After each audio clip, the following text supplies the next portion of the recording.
as a result of the experience.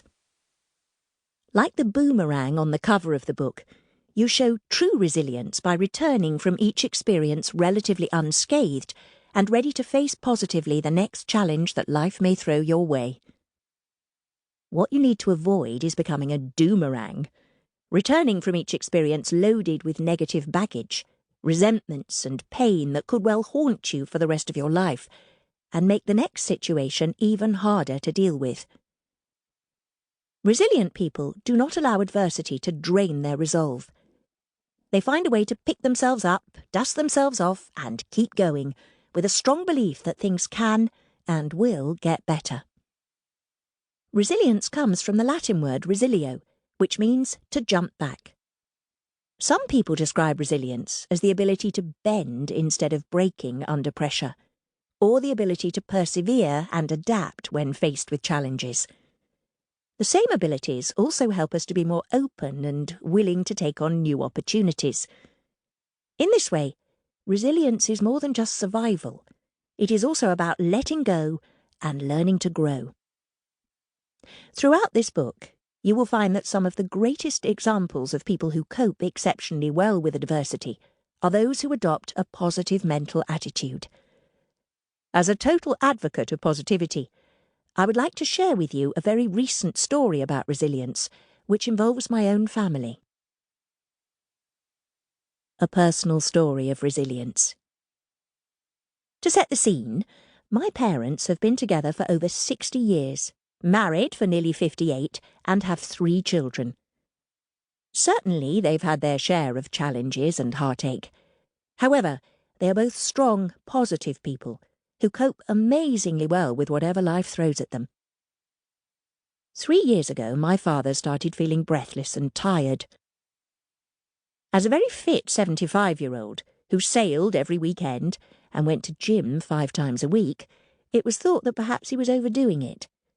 He was sent to see his doctor, who said that he had a heart murmur, and sent him to see a consultant at the local hospital. This was diagnosed as a moderate condition.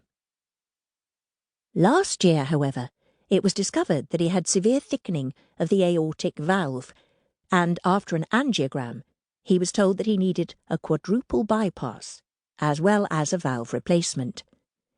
The situation was diagnosed as severe, and he was put on a waiting list, with his health deteriorating on a daily basis.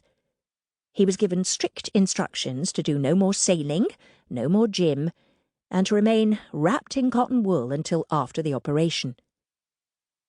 For someone who was used to an active life, this was very challenging.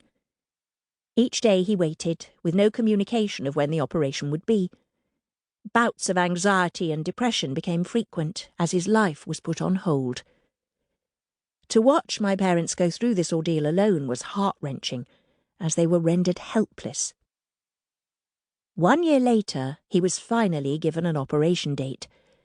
The news, when it finally came, was seemingly akin to winning the lottery.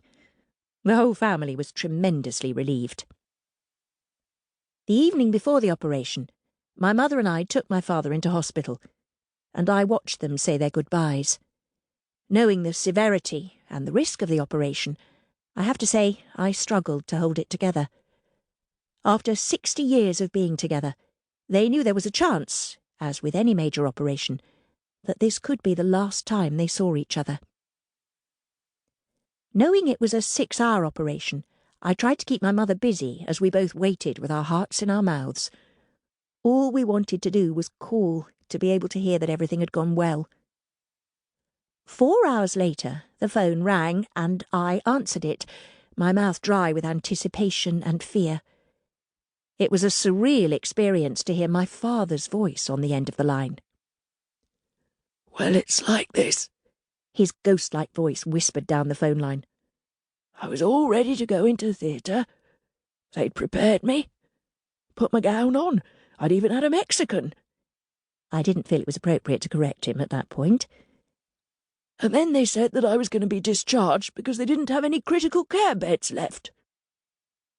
My mother and I immediately went to see my father, and we found him sitting on the end of his hospital bed, looking somewhat bewildered, trying to make sense of this surreal situation. Despite their extraordinary efforts to